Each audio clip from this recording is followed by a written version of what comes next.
NEET से related कुछ चीज़ें मैं आपको बताने वाला हूँ कि जो भी स्टूडेंट्स जो भी 2027 की प्रिपरेशन कर रहे हैं, मैं 2026 की कर रहा था एंड अभी मेरी काउंसलिंग चल रही है जब भी कोई भी कॉलेज में। हेलो दोस्तों, welcome back to my channel. And आज का वेदर काफ़ी बढ़िया लग रहा है। ये देखो, बादल खुले खुले हैं, मतलब पानी अब नहीं गिर सकता, आज तो मुश्किल ही है। बाकी अगर ज़्यादा बादल हो गए तो गिर भी सकता है। एंड यहाँ की फसल देखो गाइस, कितनी मस्त दिख रही है और हर जगह हरियाली हरियाली, क्योंकि सावन का महीना चल रहा है और खेत उगाए हैं, यहाँ उड़द लगी हुई है तो बढ़िया हरा भरा, काफ़ी अच्छा लग रहा है गाँव में। मैं इधर छाँव में बैठा हूँ, मस्त अच्छी हवा ले रहा हूँ पेड़ पौधों की, जो कि कोटा में नहीं मिलती थी बट यहाँ मिल रही है। बढ़िया शांति से बैठा रहता हूँ, कुछ काम नहीं है, कुछ पढ़ाई लिखाई का काम नहीं है। स्पेशली तो ये कि पढ़ाई लिखाई का काम नहीं है गाइस। एंड मस्त बढ़िया बैठे रहो और सोचते रहो कुछ भी, फिर यही काम है मेरा, खाओ पियो मस्त।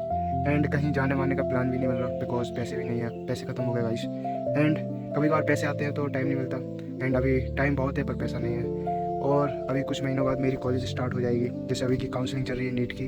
एंड नीट से रिलेटेड कुछ चीज़ें मैं आपको बताने वाला हूँ कि जो भी स्टूडेंट्स जो भी 2027 की प्रिपरेशन कर रहे हैं, मैं 2026 की कर रहा था एंड अभी मेरी काउंसलिंग चल रही है। जब भी कोई भी कॉलेज मिलेगा तो आपको वीडियो में पता चल जाएगा।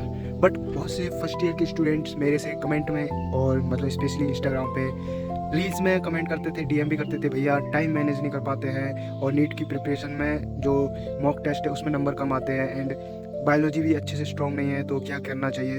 तो गाइस सबसे बेस्ट तरीका यही है कि टाइम मैनेज करने का सबसे बेस्ट तरीका यह है कि अगर आप 8 घंटे दे रहे हो तो 9 घंटे देने लगो।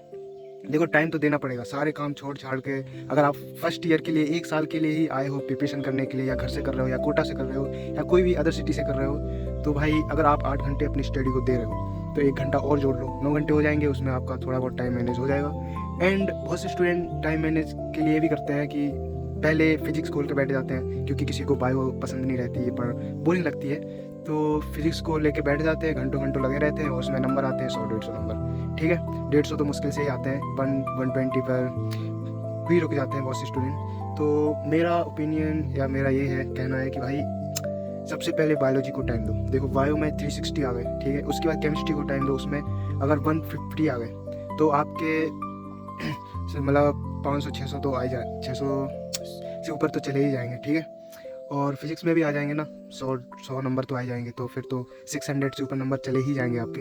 तो ये आप सबसे बेस्ट तरीका है। फिजिक्स को सबसे लास्ट में क्या करो ताकि आपको ना थोड़ा बहुत मतलब बायोलॉजी की और केमिस्ट्री के लिए टाइम मिल जाएगा। ठीक है, फिजिक्स के लिए एंड में करोगे ना तब भी चलेगा, क्योंकि पेपर जब आप टेस्ट देते हो या नीट का पेपर देते हो तो ज़्यादातर टीचर यही बोलते हैं कि बायो और केमिस्ट्री को पहले करो, फिजिक्स को बाद में करो। ठीक है, तो आपको अपनी प्रैक्टिस के टाइम भी यही करना है कि पहले बायोलॉजी और केमिस्ट्री करना फिर फिजिक्स करना है। ठीक है, जिससे आपका टाइम बहुत मैनेज होगा, जिससे आपका ना पेपर भी नहीं छूटेगा, टेस्ट नहीं छूटेगा, ना जो नीट का पेपर है वो भी नहीं छूटेगा, क्योंकि बहुत सारे क्वेश्चन छूट जाते हैं। ठीक है, एंड एक बात ये भी है कि जब आप टाइम मैनेज करते हो, देखो प्रैक्टिस के टाइम तो मैंने जो बताया कि पहले बायोलॉजी पढ़ो फिर केमिस्ट्री फिर फिजिक्स। ठीक है, और उनके थ्योरी और क्वेश्चन दोनों लगाया करो। ठीक है, एंड टारगेट के हिसाब से पढ़ सकते हो, बहुत से स्टूडेंट टारगेट के हिसाब से पढ़ते हैं, बहुत से स्टूडेंट अपना टाइम टेबल बना के पढ़ते हैं, तो सबका अपना अपना तरीका है। एंड भाई मैं तो अपना एक्सपीरियंस बता रहा हूँ, मैं क्या करता था। आपको अपना एक्सपीरियंस और अपना मतलब जो भी अपना तरीका देखना पड़ेगा, क्योंकि आप मेरे तरीके से कभी भी नीट क्रैक नहीं कर सकते। एंड कोई भी अगर टीचर आपको बताता है कि भैया ऐसे ऐसे ऐसे करो, तो आप उससे एक आइडिया ले सकते हो। ठीक है, आइडिया ले सकते हो कि हाँ इस टाइप से करना, बल्कि आपको अपना खुद का तरीका ही निकालना पड़ेगा, तभी जाके आप नीट क्रैक कर सकते हो। एंड बहुत से स्टूडेंट मतलब किसी को फॉलो कर लेते हैं तो शायद उनका भी निकल जाता है और कुछ का नहीं निकलता है। तो देखो मेरा तो ऐसा था, जब मैं फर्स्ट ईयर में था तो मैं भी बहुत से जो नीट निकाल चुके थे एमबीबीएस के जो स्टूडेंट थे उनका सुनता था, यूट्यूब पे वीडियो सुन लेता था, टीचर जो बोलते थे वो फॉलो करता था, बट मेरे से होता नहीं था भाई। तो मैंने बस खुद से ही किया जितना बना, तो काफ़ी टाइम भी लग गया मुझे नीट क्रैक करने में। बट मैं किसी से पूछता था, किसी से कि भैया कैसे करें, मेरे से हो नहीं रहा, मेरे कम नंबर आ रहे, तो वो जो बोलते थे तो वो मैं फॉलो नहीं कर पाता था।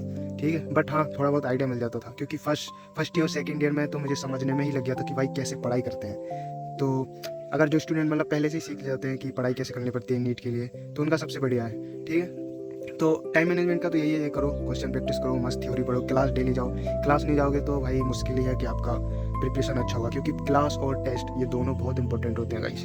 ठीक है, और प्रैक्टिस भी। एंड फिर सेकंड बात ये बोलूँ कि जो आप टेस्ट देने जाते हो, टेस्ट में सबसे पहले सबसे इजी क्वेश्चन किया करो, ठीक है, जो आप सब पहले से ही बन जाते हैं। एंड फिर टफ पे आया करो, मतलब जो लेंथी क्वेश्चन होते हैं उनके बारे में सोचा करो, ठीक है। इससे ना आपका पेपर नहीं छूटेगा और जल्दी से हो भी जाएगा। सेकंड बात, इससे प्रेशर भी हट जाता है, ठीक है। काफ़ी रिलैक्स मोड में किया करो पेपर। तो ये 2027 के लिए जो भी स्टूडेंट फर्स्ट ईयर में आए हुए हैं, कोटा आए हुए हैं, या कोई भी ऑनलाइन में पढ़ रहा है, तो सबसे ये तरीका अच्छा है। तो यही टीचर ही बताएंगे, यही मैं अपने एक्सपीरियंस के बारे में बता रहा हूँ। बहुत से स्टूडेंट बोल रहे थे इसलिए। तो गाइस, टाइम मैनेज आप ऐसे ही कर सकते हो, सारे काम छोड़ छाड़ के। ये इंपॉर्टेंट नहीं है, इंपॉर्टेंट ये है कि आपकी प्रिपरेशन अच्छी होनी चाहिए। उसके लिए आपको टाइम देना ही पड़ेगा। 5-6 घंटे आपको क्लास में देना पड़ेगा, और 8 से 9 घंटे 8 घंटे कंपलसरी है सेल्फ स्टडी के लिए, और 9 घंटे 10 घंटे देने ही पड़ेंगे सेल्फ स्टडी के लिए। अच्छी स्ट्रॉन्ग स्टडी चाहिए। अगर जो भी OBC से आता है और जनरल से आता है, उनके लिए तो भाई 9-10 घंटे मतलब पढ़ना ही पढ़ना है। तो आप लाइब्रेरी जाओ या घर पे पढ़ो, कहीं भी पढ़ो, मस्त पढ़ते रहो, और कभी भी ब्रेक मत लो, क्योंकि ब्रेक लोगे तो आपकी ऑफिशियली वो चीज़ें मतलब मेमोराइज नहीं हो पाएंगी और वो धीरे धीरे हट जाएंगी। तो रिवीजन करते रहना चाहिए। मंडे को मतलब संडे को आप ना कोई प्लान बना लो कि इतने इतने चैप्टर रिवाइज करना है, तो संडे को आप कर सकते हो। बाकी आप ये सोचो कि संडे को एंजॉय कर लेते हैं, तो भाई एक साल एंजॉय करना तो बिल्कुल एंजॉय नहीं करना चाहिए। मैं तो कह रहा हूँ भाई कि अपना पूरा टाइम स्टडी के लिए दो, ठीक है। आइडिया बनाओ, अपने आइडिया बनाओ कि लास्ट के 2 मंथ में कैसे कवर करना है सिलेबस को, ठीक है। क्योंकि अभी तो स्टार्टिंग है, तो अभी आपको सब इजी लगेगा, और आपको ऐसा भी लगेगा कि हाँ भी टाइम बहुत है। लेकिन लास्ट के जब 1 महीने बचता है या फिर 15 दिन बचते हैं, तब आपको ये लगेगा कि यार अब तो रिवीजन करने का भी टाइम नहीं बचा, या फिर चीज़ें भूल रहा हूँ, ठीक है। चीज़ें याद भी हो रही हैं और भूल भी रहे हैं। तो ये लास्ट के 15 दिन के अंदर होता है। इस चीज़ को झेलना बहुत मुश्किल है। तो अभी स्टार्टिंग में तो मस्त पढ़ाई करो, कोई दिक्कत नहीं है, ठीक है। और रिलैक्स माइंड से पढ़ाई करो, और टाइम ज़्यादा से ज़्यादा दो, एंड सिलेबस को बांध के रखो। मतलब ऐसा ना हो कि आप पीछे की चीज़ें भूल रहे हो, ठीक है। ऐसा नहीं, आपको वो चीज़ें भी याद रखनी है और आगे का भी सिलेबस याद रखना है। तो ऐसा कर सकते हो आप। एंड तो गाइस, यही था टाइम मैनेज करने का। एंड आपको कोई भी मतलब सिलेबस के बारे में कैसे कवर करें अच्छे से, रिवीजन के बारे में जानना हो, तो मेरे चैनल को सब्सक्राइब कर लो। मैं हर मतलब जब मुझे कॉलेज मिल जाएगा तो पूरा कैंपस टूर भी दे सकता हूँ आपको, एंड कॉलेज में क्या क्या चीज़ें चलती हैं वो भी दे सकता हूँ। एंड हम MBBS स्टूडेंट्स की क्या लाइफ होती है, उससे जो आपको इंस्पिरेशन मिलेगी, एंड जो आपको लगेगा कि ये ड्रीम, ठीक है, वो चीज़ें आपको देखने मिलेंगी। तो मेरे चैनल को सब्सक्राइब करो एंड इस वीडियो को लाइक करो। मिलते हैं नेक्स्ट वीडियो में गाइस। एंड अपनी प्रिपरेशन को करते रहो, पढ़ाई करते रहो। प्रॉब्लम्स, बहुत सारी प्रॉब्लम्स आएंगी आपकी लाइफ में, उस चीज़ से भी आपको निकलना है, उनको भी सॉल्व करनी है। देखो, तो उससे भी काम करते रहो। एंड गाइस, कभी भी रोको मत, अपनी प्रिपरेशन को कभी मत छोड़ो। बहुत सी प्रॉब्लम आई, उनको साइड में हटते रहो। और बहुत सारे लोग बातें चीतें भी करते हैं कि भैया ऐसा ऐसा है, ठीक है, उनकी बातों पे भी ध्यान मत दो, ठीक है। बस अपनी प्रिपरेशन पे ध्यान दो। तो गाइस, मिलते हैं नेक्स्ट वीडियो में। इस वीडियो को लाइक कर देना, एंड नेक्स्ट वीडियो में कुछ अच्छा बताएंगे जो आपकी प्रिपरेशन के लिए काफ़ी हेल्पफुल रहेगा। तो अभी के लिए सिर्फ इतना ही। तो तब तक के लिए बाय एंड टेक केयर भाई। लाइक कर दो एंड चैनल को सब्सक्राइब कर दो।